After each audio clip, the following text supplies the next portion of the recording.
શું તમારા બાળકની ઉંમર વધતી જાય છે પણ હાઈટ ત્યાંની ત્યાં જ રહી ગઈ છે? શું તમારા બાળકની હાઈટ પણ વધતી નથી? તો ચિંતા ના કરો, ચેક કરો તમારા બાળકની થાળીમાંથી જરૂરી પોષક તત્વોની કમી તો વર્તાઈ નહીં રહી, જરૂરી ન્યુટ્રિશન ગાયબ તો નથી, કેમ કે પોષક તત્વોની કમી પણ હોઈ શકે છે. બાળકની હાઈટ ન વધવાના કારણો ઘણા બધા હોઈ શકે છે, પણ ક્યાંક જરૂરી પોષક તત્વોની કમીના કારણે પણ હાઈટમાં રૂકાવટ આવે છે. બાળકની હાઈટ વધતી નથી, એનો ગ્રોથ થતો નથી.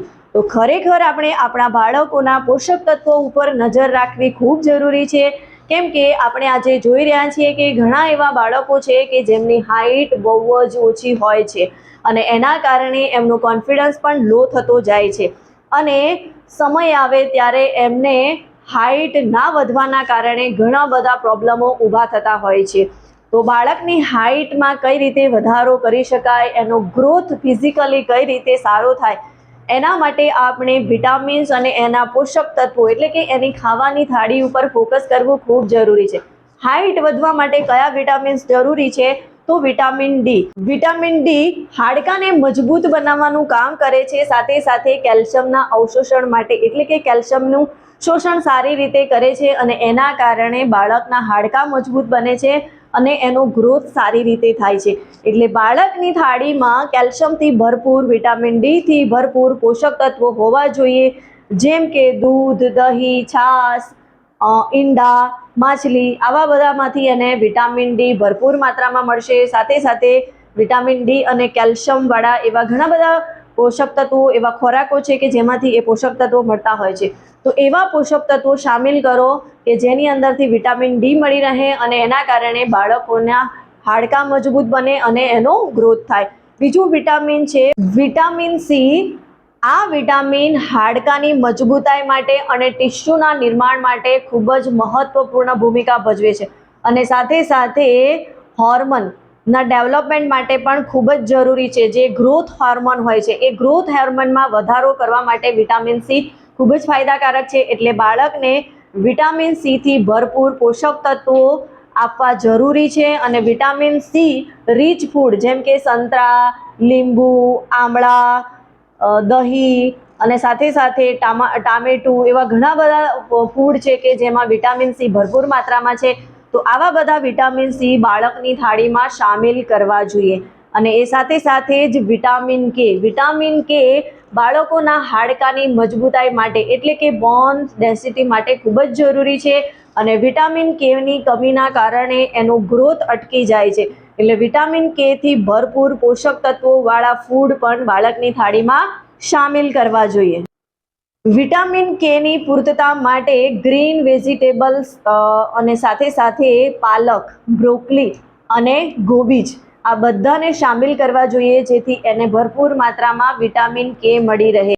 વિટામિન બી12. વિટામિન બી12 સેલ્સ ડિવિઝન માટે, ડીએનએ સિન્થેસિસ માટે ખૂબ જ ફાયદાકારક છે અને સાથે સાથે શરીરના સારા પ્રમાણમાં ગ્રોથ કરવા માટે પણ ખૂબ જ ઉપયોગી છે. એટલે વિટામિન બી12થી ભરપૂર પોષક તત્વોવાળા ખોરાક બાળકોને ખવડાવવા જોઈએ અને એમાં દૂધ, ઈંડા, દહીં અને નોનવેજ ફૂડ પણ બાળકોના ડાયટમાં સામેલ કરવું જોઈએ, જેથી એના શરીરનો વિકાસ સારી રીતે થાય.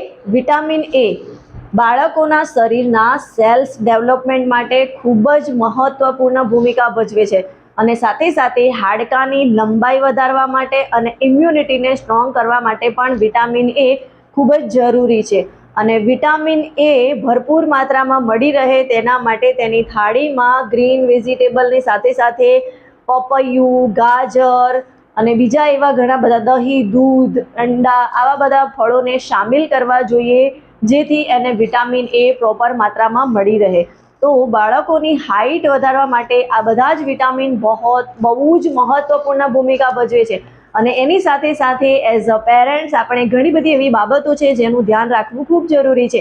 જેમ કે આપણું બાળક વધારે પડતું ફાસ્ટ ફૂડ ના ખાય, મસાલેદાર તેલવાળી વસ્તુઓ ના ખાય, એ ખાસ જોવું જરૂરી છે, કારણ કે એ બાળકોનો ગ્રોથ અટકાવી દે છે અને ઊંચાઈમાં પણ બાધારૂપ બનતા હોય છે. અને એ સાથે સાથે જ બાળકોને એકલું દૂધ પીવડાવવાથી કામ થતું નથી. બાળકોને પ્રોપર ન્યુટ્રિશન મળવું ખૂબ જરૂરી છે. અને ઘણા મા બાપ છે બાળકોની હાઇટ વધે એના માટે દૂધમાં અલગ અલગ પાવડર્સ મેળવીને પીવડાવતા હોય છે. તો ખરેખર તમે તમારા બાળકને અલગ અલગ પાવડર જે પીવડાવો છો એ ખરેખર એમનામાં પ્રોપર ન્યુટ્રિશન મળી રહે છે, ખરેખર એના ગ્રોથ માટે સારું છે કે પછી એને નુકસાન પહોંચાડે છે, ક્યાંક એમાં છુપાયેલા સુગર એસેન્સ તો નથી ને? ચેક કરો. કેમ કે બાળકને ન્યુટ્રિશન આપવું જરૂરી છે, બાળકને ફૂડ સપ્લિમેન્ટ આપવા પણ જરૂરી છે, પણ પરફેક્ટ સપ્લિમેન્ટને આપણે ચોઈસ કરવું જોઈએ. જો ખરેખર તમે પણ તમારા બાળકને દૂધની અંદર કંઈક મિલાવીને પીવડાવતા હો તો ખરેખર એ વસ્તુ બરાબર છે કે નહીં, અને બરાબર મતલબ કે વધારે સારી અને બેસ્ટ વસ્તુ કઈ છે એના વિશે પણ જો તમે જાણવા માંગતા હો તો તમે મારો કોન્ટેક્ટ કરી શકો છો, મને મેસેજ કરી શકો છો, કેમ કે હું તમને ગાઈડ કરીશ. હું પણ મારા બાળકને જે દૂધની સાથે મિલાવીને જે પાવડર આપું છું એના વિશે તમને સજેસ્ટ કરીશ, એના શું બેનિફિટ્સ છે અને પહેલાં હું મારા બાળકને શું પીવડાવતી હતી અને એનાથી મને મતલબ કે એનાથી આપણે શું નુકસાન થાય છે. તો તમે સારી રીતે જાણી લેશો કે બાળકને પ્રોપર ન્યુટ્રિશનની જરૂર છે.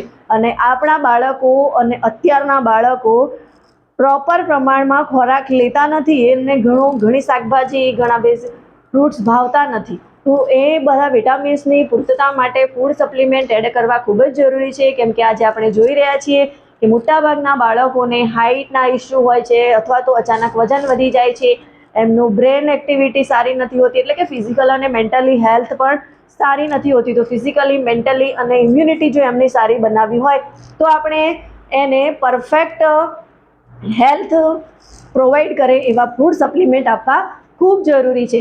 તો એવા ફૂડ સપ્લિમેન્ટ કયા છે એના વિશેની જાણકારી માટે મને કોલ કરો અથવા તો મેસેજ કરો.